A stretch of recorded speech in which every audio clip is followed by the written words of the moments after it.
money, or currency rather, and consequently they don't want to upset their bankers.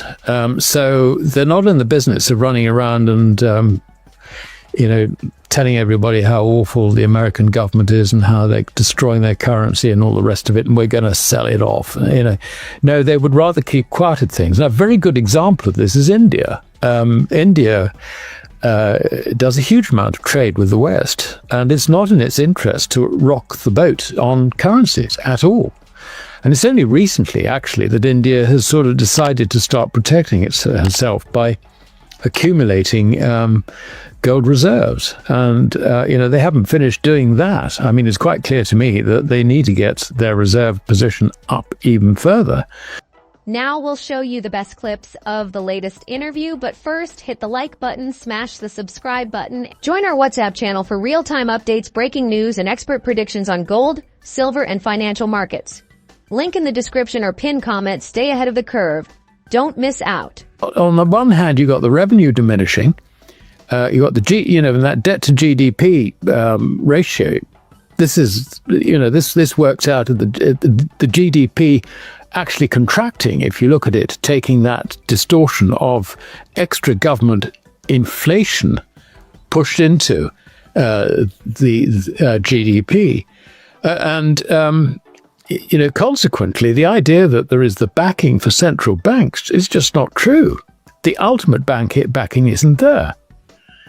And we have to tie this in with the credit bubble.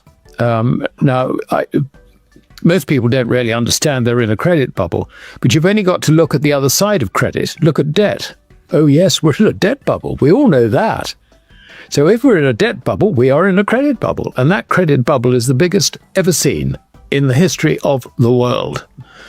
So that is now beginning to topple over. And we see this with stock markets in particular. We see it with cryptos like Bitcoin. We've also got, which is very alarming, I think, a combination of events which we saw in 1929 to 1932.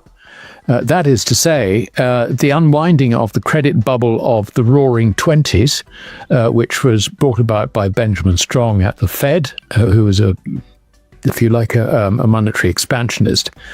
And at the same time, you had the Smoot-Hawley Tariff Act coming in, which increased tariffs by an average of 20%. And some saying, there were cases where it was more than that. And what happened? You had other nations, I think something like 67 trading nations at that time, responded by increasing their tariffs against the US. So you had this tit-for-tat thing, which suddenly, along with the credit bubble bursting, just threw the whole world into a depression, and particularly America, where some 9,000 banks went bust.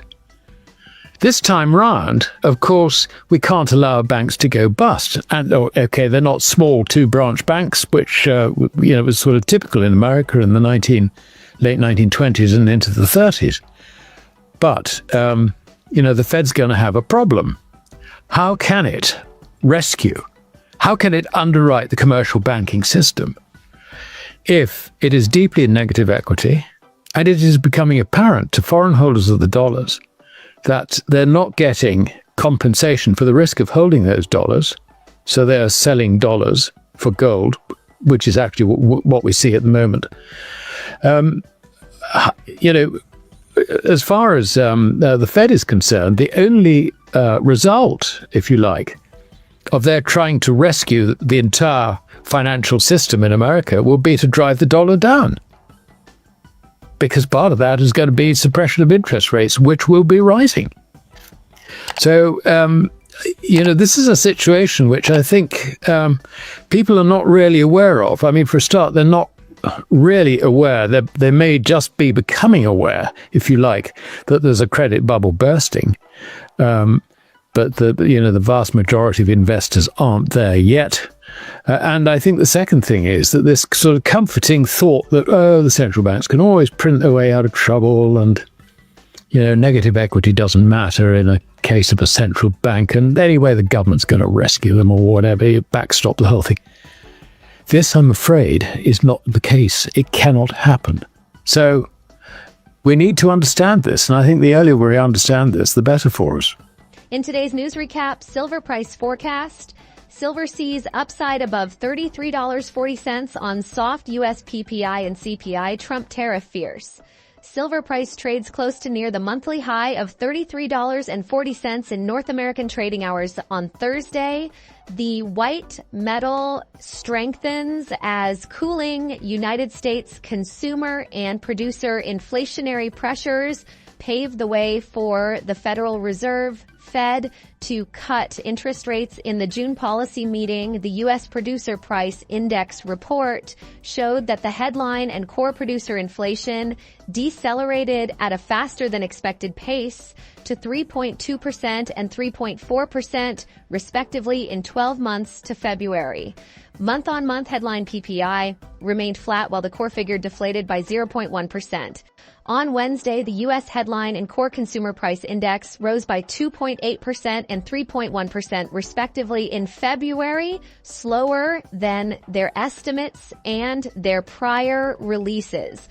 Last week, Fed Chair Jerome Powell stated that the restrictive monetary policy stance won't long last if the labor market unexpectedly weakens or inflation falls more than expected. The scenario of lower interest rates by the Fed bodes well for non-yielding assets such as silver. On the global front, escalating economic risks due to U.S. President Donald Trump's tariff agenda have also improved the safe haven demand of the silver price. On Wednesday, Trump confirmed that he will respond to counter tariffs from the European Union. Such a scenario would result in the EU-US trade war, which will diminish the risk appetite of investors significantly. The cautious market sentiment has also increased the safe haven demand of the U.S. dollar, but U.S. economic risks and soft CPI report have capped its upside. The U.S. dollar index, which tracks the greenback's value against 6 major currencies, rises to near 103.80 from its... What you say is absolutely right. But I think there is an additional point, and that is that foreign ownership of U.S. financial assets is now more concentrated on equities than on U.S. treasuries. At the last count, we were looking at something like 15 trillion of portfolio holdings in equities. And, as the equity markets turn south, they're going to start liquidating that. So you can see that there's a potential avalanche of selling going to develop there.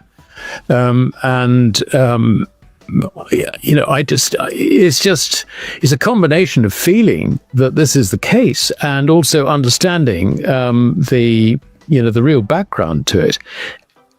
Drives me to the conclusion that this is something that could actually happen very, very quickly.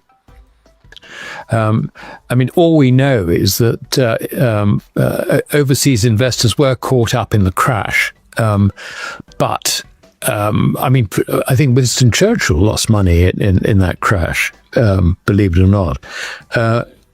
John Maynard Keynes lost money in that crash as well as other economists like Fisher, who at the time stated that he thought that that equities were at a new high plateau or words to that effect. But I don't think it's not like today, because the difference between then and now is that instead of gold acting as the international reserve money, we've got the dollar acting as the international reserve currency. And so foreign exposure to the dollar is far, far larger than it ever was in previous times. And on top of that, American brokers have been very, very successful in promoting US stocks around Europe, around the rest of the world, so that they're very much owned, if you like. The typical foreign investment, let's say for a European investment manager, the heaviest weighting is always in US equities. So, and you've got the comfort, if you like, as a manager, knowing that the dollar, if you like, is, you don't have effectively currency risk, in the sense that you're investing in an asset which is denominated in the reserve currency, if you see what I mean. It's very, very different for an investment manager in Europe, say, investing in the Japanese stock market, where the Japanese yen, whatever its merits may or may not be, is not the reserve currency. So it's built up in huge, huge quantities. And of course, when you get a bull market, everybody just increases their positions because, it's as easy as anything to make money, and it's going up, so you've got to buy it. And the foreigners have been sucked in just the same as US nationals have. But it is a credit bubble. And as I say, the best way to get a grasp of how serious it is look at the debt bubble. And if you've now got a global economy that's contracting, partly because the credit bubble is too long in the tooth to support the underlying economies, and partly because of new US tariff policies, you can see that the financial destruction could be absolutely enormous, and it's inevitable. And the question then becomes, how far does it go down, partly, and what the hell's the Fed going to do about it? The Fed, I think, has a clear mandate under these circumstances to try and support markets in an effort to support the economy. And that means, as far as the Fed is concerned, that they've got to cut interest rates. But the exchange rate will demand a rise in interest rates. So, I mean, they can make the Fed funds rate zero, but, they do that. The yield, let's say, on a 30-year treasury could be 15-20% quite easily. A very steep positive yield curve. Why? Because of the risk.